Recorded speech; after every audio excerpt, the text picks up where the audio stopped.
Hey guys, welcome back to the channel and to episode 16 on the Mark 1 TT.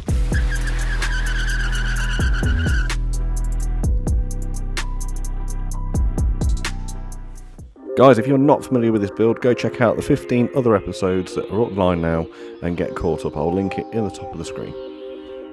So when we first bought this car, there's no denying it was an absolute shit tip.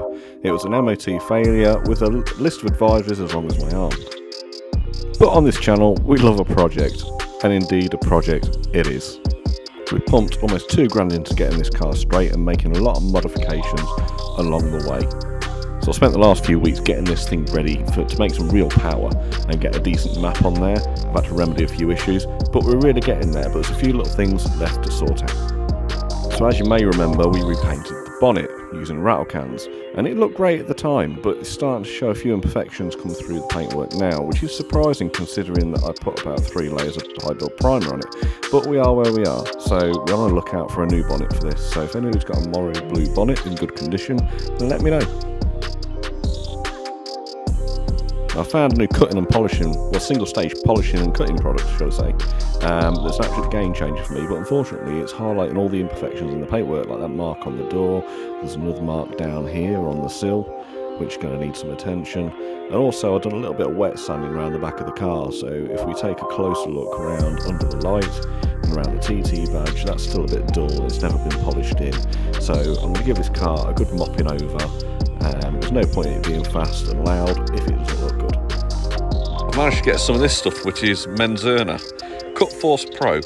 Absolutely amazing. I mean, I've done a single pass very quickly kind of on this wheel arch here, and it's took loads of the swirls out and it's made the panel absolutely pop. So to start off with today, we're going to give the car a nice quick mop over with some Cut Force Pro, and then we're going to take it a drive. Now the trick with this stuff, as with most kind of cutting and polishing compounds, is to start off very slow. So we're going to go to speed level 1 on the DA. Just apply 4 or 5 good blobs of compound to the polishing pad. We're going to distribute that panel.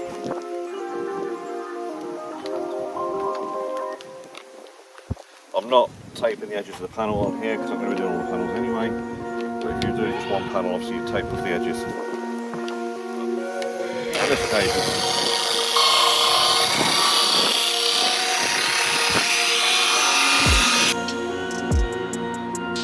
guys, I need to apologise about the quality of the audio. The wind is absolutely terrible. I've ordered some new wireless mics, which should be here for the second part of this video.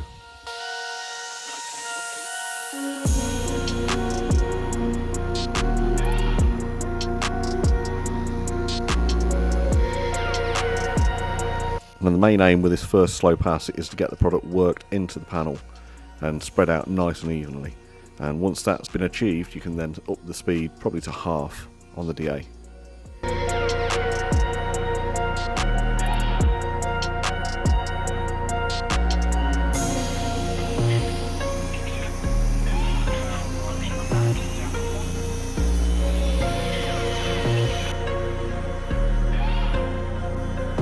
This final pass will be made at full speed on the polisher, and this is actually going to put the deep shine into the paintwork.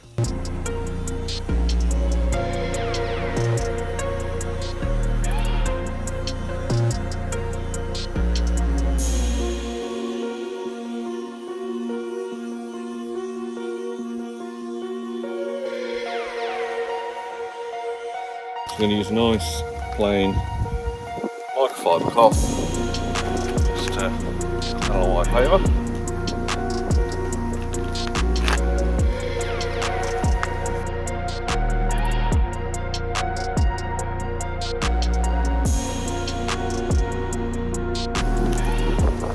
Now I'm just going to give it a spray. This particular one's Mad Cow, but Canuba wax. Nice even spray over the pad.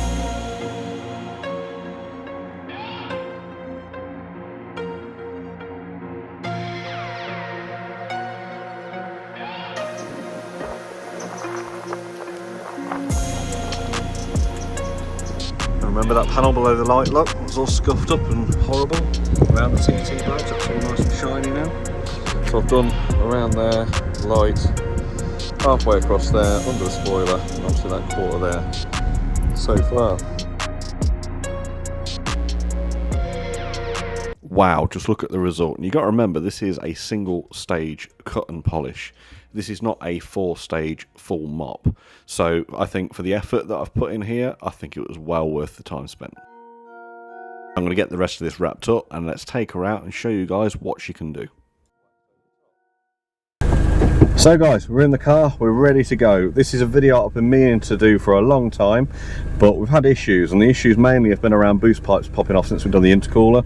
And the issue with the aluminium intercooler pipes is if you over tighten them, it flattens them off and the bead roll isn't as effective. So it's a game of cat and mouse really, tightening, untightening. The main issues I had was with the flexi hose we reused underneath the driver's side headlight that keeps popping off, which is obviously a pain because every time you have to drop the headlight out and everything to sort the issue out with the hose. But anyway, let's crack on and get this driving video done.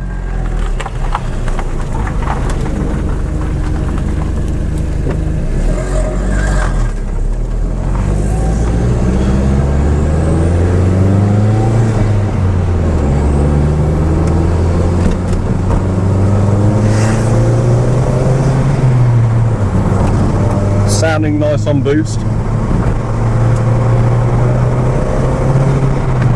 We're holding 20 vacuum quite consistently, up to 30 when the engine's running, and we're peaking at about 15 psi. Now it feels a little flat in comparison to when we had that dodgy N75 valve, because obviously we're hitting 20 plus pounds of boost. So I've been a bit unsure whether there's been any vacuum leaks, but considering it's holding 20 on the vacuum side of things, I'm pretty confident there isn't. But what we're going to do is we're going to get it smoke tested. Now I'm a bit unsure whether I'm going to build my own smoke test machine and give that a go. I think that's the route I'm going to go. Or we can pop it down to Mallory. I think they quote me £30 for a quick smoke test on it. But I need to get it tested to make sure it's holding the right boost before we get it mapped. Because obviously if we pay for a mapping session and it fails, we've still got to pay for it. Right, we'll let that Ford go for a bit so we don't catch him up too quick. Right, away we go. First gear, 6,000 RPM change. Second gear, 5,500 RPM change. Peak boost 9 psi in third gear. Fourth gear, about 8 psi. So we don't seem to be climbing over that 9 psi mark at the minute, and we've caught up with Mr. Ford already. Well, that pulled comfortably to the speed limit.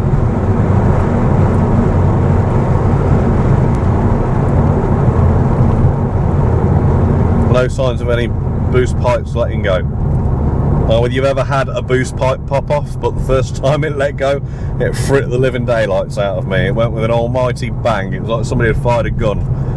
I got my son in the car. I think he panicked more than me.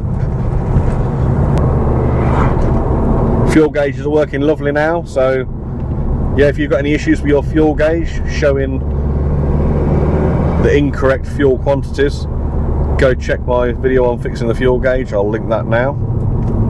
It's worked lovely for me, and it's worked lovely for a couple of my subscribers that have fed back to me as well, so go give that a whirl.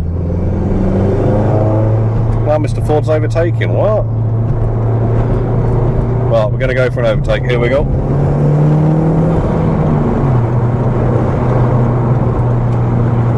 Lovely.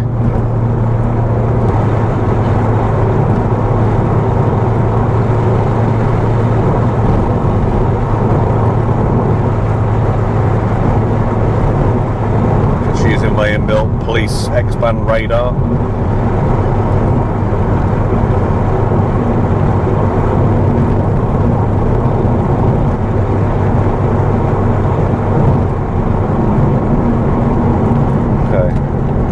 Going to spin it around here and redo that straight. Now we've done a bit of a recce.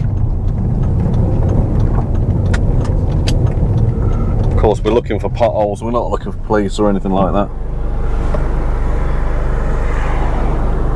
Let's miss traffic go.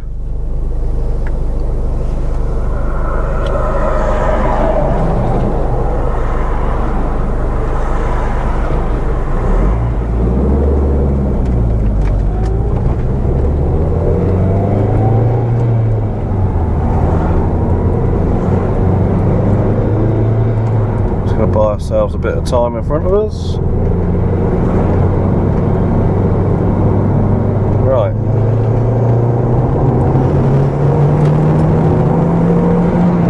Third gear, fourth gear.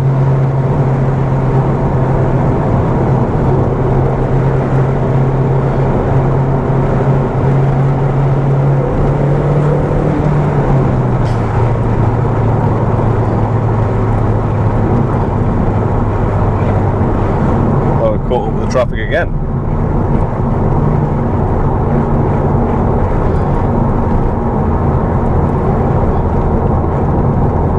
I really need to find an airfield or something that I can run this thing down. I'm not going to hit traffic. There's very little bangs, rattles, creaks. Car so well built. Anything that you can hear rattling are my tools in the boot. Not that I don't trust my own engineering skills, but I always carry my jack and everything around, all my tools, just in case, because you're never going to know when you're going to need them.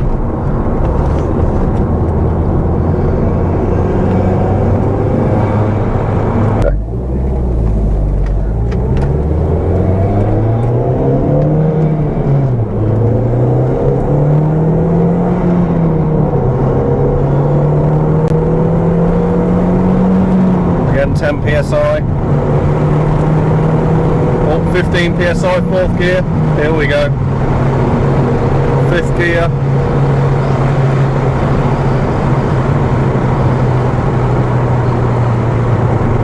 I need to start laying off. We've run out of road.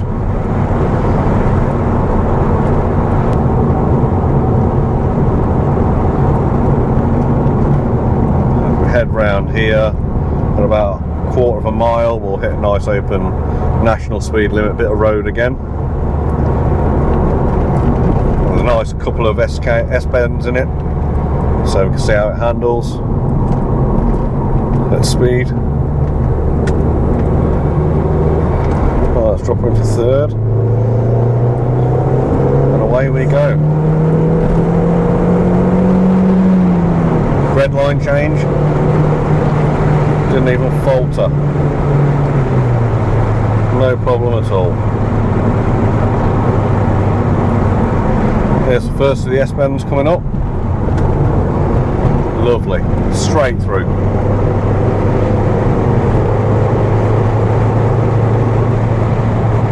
Although it's a low car anyway, I do think it could benefit from being a little bit lower. Maybe a little bit of a giveaway for the next video there.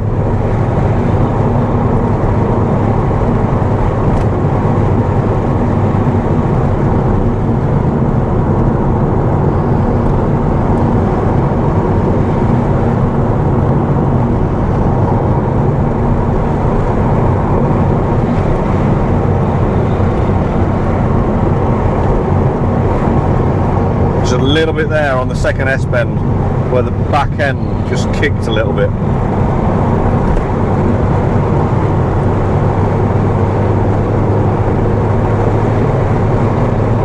So I think there's certainly some significant improvements that we can do to make this thing handle better. I think we look to the suspension and look to fit a coilover kit to it, a decent coilover kit. And I think the wheel, widening the wheel tracks a little bit will help somewhat as well with the handling. And then I think there's stuff we can do around the Haldex system as well, just make it a little bit more efficient on the way it brings the four-wheel drive system into play. Now, I'm not going to give you a full walk round of the car because, unfortunately, the heavens opened after I done that first machine pass. I didn't get to do all the car, unfortunately, so the front of it's not been done.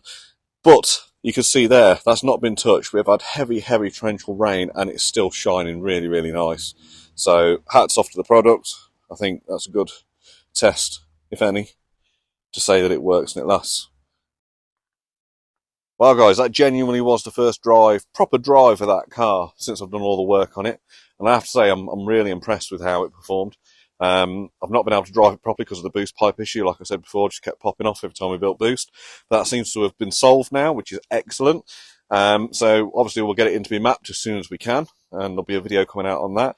But first I want to address the handling. So in the next video we'll be looking at all things handling, lowering the car, coilovers, spacers, you name it. So yeah, look out for that video. And I'll catch you guys next time. I hope you found it useful. Don't forget to like, subscribe and all that jazz. See you soon.